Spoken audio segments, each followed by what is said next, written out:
Hai kawan Humas, kembali lagi di podcast Satya Bakti Polda Sumatera Utara bersama saya Bribtu Novriana Nasution dan rekan saya Bribtu Gendis Purba. Nah, saat sekarang ini masyarakat Indonesia sangat paham sekali atau sangat mengerti bagaimana menggunakan media sosial, pun sama maraknya dengan kejahatan di dunia maya itu sendiri, seperti investasi bodong dan juga kejahatan arisan online. Hari ini kita kedatangan narasumber yang sangat mengerti mengenai hal-hal kejahatan di dunia maya ini. Kita langsung saja kepada Bapak Kompol Bambang Rubianto, Kabak Bin Opsnal Direktorat Reserse Kriminal Khusus Polda Sumatera Utara.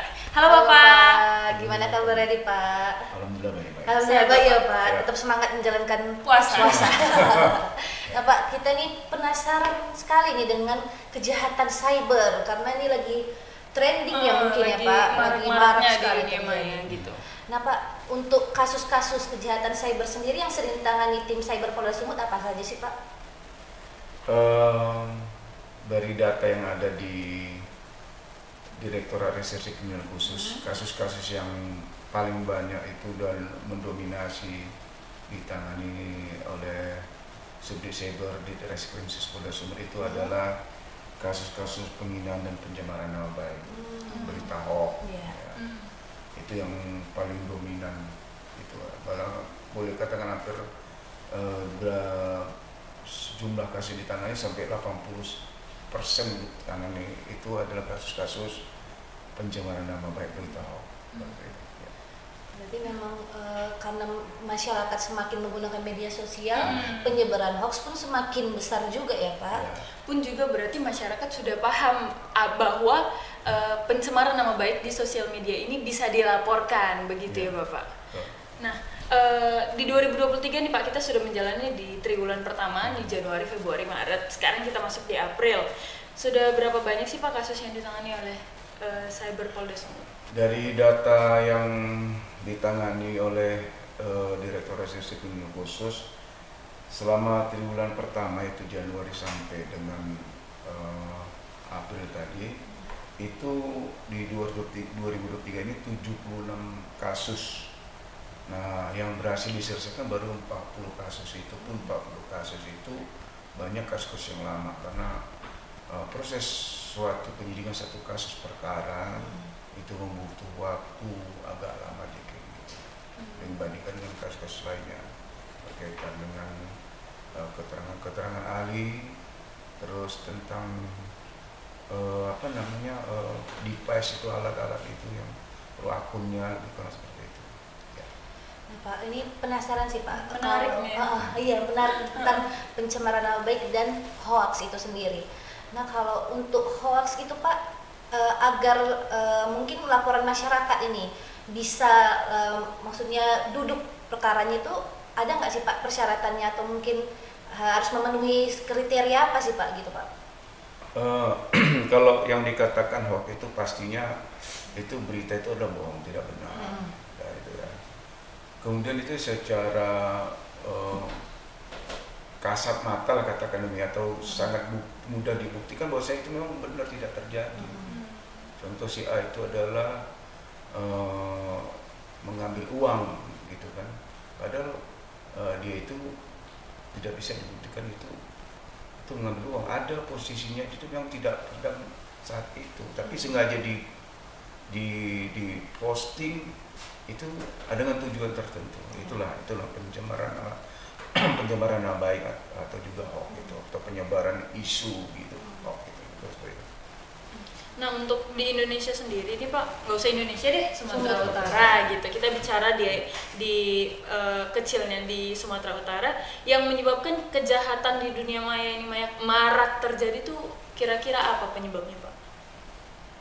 Yang pertama itu, kalau menurut saya itu pengetahuan dia bahwasanya kalau dia itu tahu itu pengetahuan hukum ya, maksud saya itu ya, dia itu melanggar hukum, pastinya dia kurang atau tidak akan melakukan itu karena urusan hukum itu bukan suatu hal yang mudah.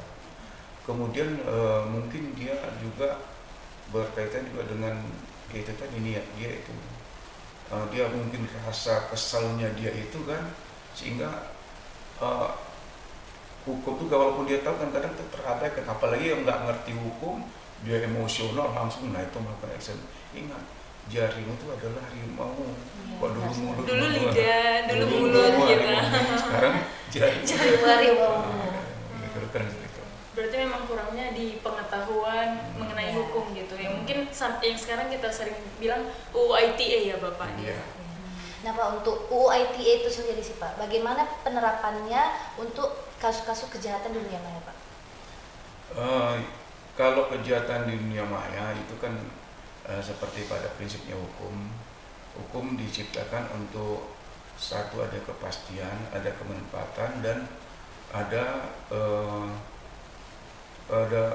kepastian, kebermanfaatan dan satu lagi saya lupa apa dia. Nah jadi itu diciptakan hukum itu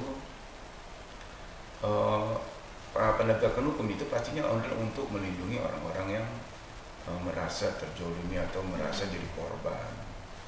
Nah kita juga dalam penegakan itu harus ada batasan-batasan, itu rule of law-nya gitu kan.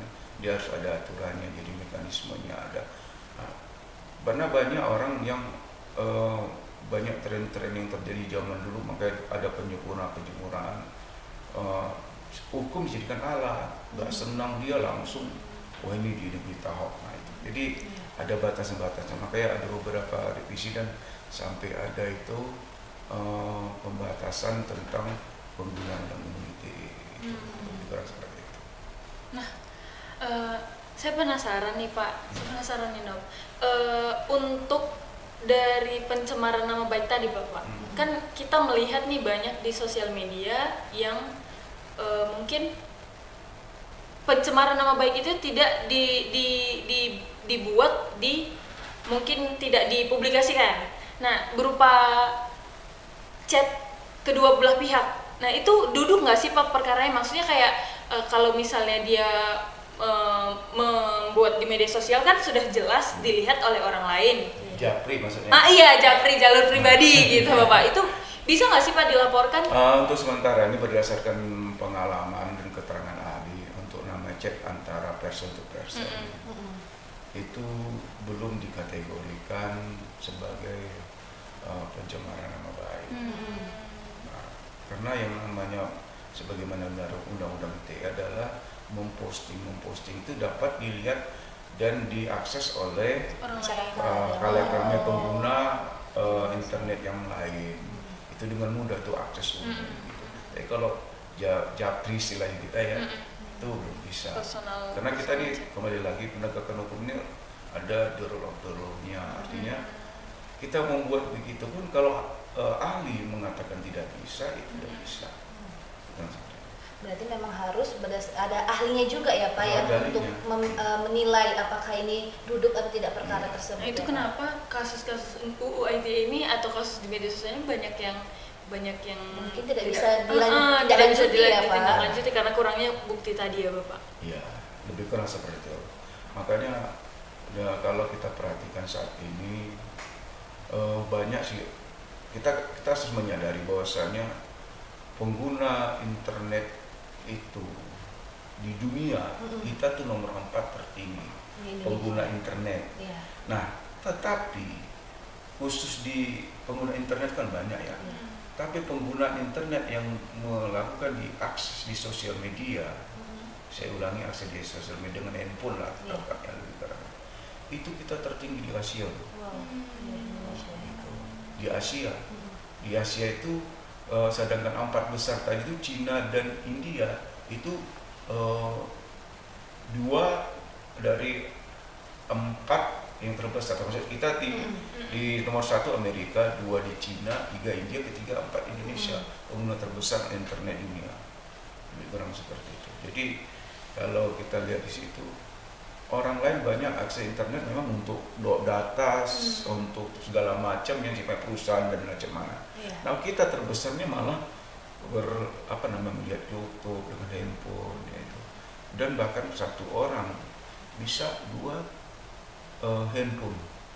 Penggunaan umpamanya kalau 200 juta penduduk Indonesia, handphone yang dimiliki itu sampai 300 lebih. Ada lebih banyak orang yang handphone sampai 2 dua device atau dua handphonenya gitu. Nah, per orang. di device masing-masing ini ada Akunnya akun yang berbeda banyak. gitu. Satu platform Iya, aja benar. mungkin bisa punya beberapa akun ya, Bis ya. Itulah, jadi kan seperti itu. Nah itu itulah apanya kita ya, potret bangsa kita ini. Nah, Pak, ini juga menjadi penasaran nih, Bis. Banyak sekali kita menerima DM terkait kasus ini nih, Pak, di media sosial kita nih. Kasus investasi bodong dan arisan online. Ini banyak sekali masyarakat yang mungkin melaporkan pernah mengalami penipuan arisan online, investasi bodong. Nah, sebenarnya Pak, ini kasus seperti ini tuh bisa diminta pertanggungjawaban pidananya nggak sih, Pak? Ya kita kasuistis lah, tapi secara umum kalau ada orang korban, ya pastinya itu ada kerugian, pasti itu dikategorikan itu adalah peristiwa hukum. Yang jelas itu ada unsur tindak pidananya lebih kurang. Tetapi kita ikuti lagi, itu harus untuk membuktikan itu harus ada bukti-bukti. Gitu. Itu. Kemudian di dalam penanganan kasus undang-undang ITE khususnya undang-undang mengenai cyber ini, mengenai investasi bodong itu banyak case yang terjadi, di mana satu case itu butuh waktu bulan-bulanan lah, berbulan-bulan. Karena apa? Selain dari itu ada undang-undang yang di regulasi yang harus dijalankan, ya contohnya mengenai perbankan. Itu ada kerahasiaan dan juga kan. Kemudian itu ada tentang itu tadi kan, menipu dengan menggunakan alat sarana cyber, itu tidak pidana cyber. Jadi prosesnya itu ada dua regulasi yang harus dijalankan, yang harus dipatuhi, mekanisme yang harus ditempuh. Itu membutuhkan waktu berbulan-bulan. Nah, jumlah kasus itu dengan berapa penyidiknya itu tidak sebanding. Kadang-kadang makanya begitu masuk ini kasus ini, ya yakinlah bahwasanya case itu ada juga yang sudah kita tangani dan berhasil berhasil. Tapi memang dengan menumpuknya itu ya itulah, mohon maaf lah dengan keterbatasan kita di kepolisian kita ini, di Direktorat Skrimsus Polda Sumut ini, ya kita berupaya untuk secara baik untuk menangani itu. Tapi dengan ya untuk bertahap lah, lebih kurang menyelesaikannya satu persatu. Nah, kalau boleh kita tahu nih Pak, untuk investasi bodong dan arisan online sendiri ini, yang membuat dia tidak bisa duduk perkaranya tuh kira-kira apa Pak? Yang pertama, yang kalau tidak bisa buat duduk, pertama dia tuh melakukan transaksi itu ya itu kan orang memberi uang kan, itu kan memberi uang kan secara sadar gitu ya Bapak? Sadar ada. Nah itu kan harus ada kaitannya dengan janji-janjinya. Janji-janjinya, seandainya tidak ada janjinya atau janji dengan by phone, ayo nanti aku masukkan aja, nah tapi tidak tertulis dan tidak terekam, kan gitu kan. Terus jadi sehingga itu kita bertanya kepada ahli nanti akan menjawab ini kurang buktinya, kira-kira kurang mendudukan dia sebagai tersangka, kurang kuat di bukti berarti ya, Pak. Kalau perjanjian itu mungkin disampaikan, misalnya mereka membuat grup nih Pak, apa itu juga bisa Pak menjadi buktinya gitu? Yang penting kita kan kasus dari kalau memang dia janjinya itu ada katakanlah ada di melalui chat aja, mungkin kami akan membuat seperti ini, apabila ini enggak kami lakukan ini. Nah itu tidak terpenuhi, ada bukti tertulis yang katakanlah kuat, bukti tertulis atau bukti digital, umpamanya kita di itu bisa kita buktikan, ahli setuju, kita akan tangani. Gitu. Berarti untuk chat di media yang ada, misalnya di media kita yang kita gunakan untuk chat gitu, untuk di grup itu, dan di bukti transfer itu bisa jadi bukti nggak Pak? Ya itu saya katakan tadi, bukti transfer kan sama dengan ada transaksi, Oh, iya. kan kira gitulah. Nah transaksi itu apa? Kembali lagi bisa jadi dia membeli contohnya, ini kan sumbang karena saya sakit, nah gitu loh.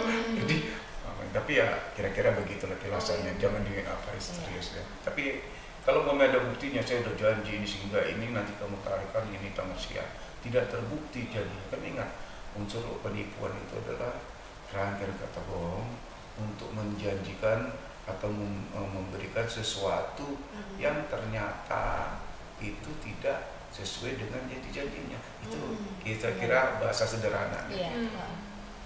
Jadi kalau memang tidak dilakukan berarti itu penipuan. Itu. Nah, penipuan dengan apa? Menggunakan sarana cyber. Itu tidak makanya ditangani oleh pihak cyber Polres Sumut gitu. Dan mungkin agar masyarakat juga memahami kalau dan proses lebih ini ya, lebih wise gitu untuk lebih bisa mengetahui mana yang arisan online itu gimana sih, riskannya, risikonya, dan gitu. prosesnya juga membutuhkan waktu berbulan-bulan ya Pak untuk dapat ditindaklanjuti lebih cepat.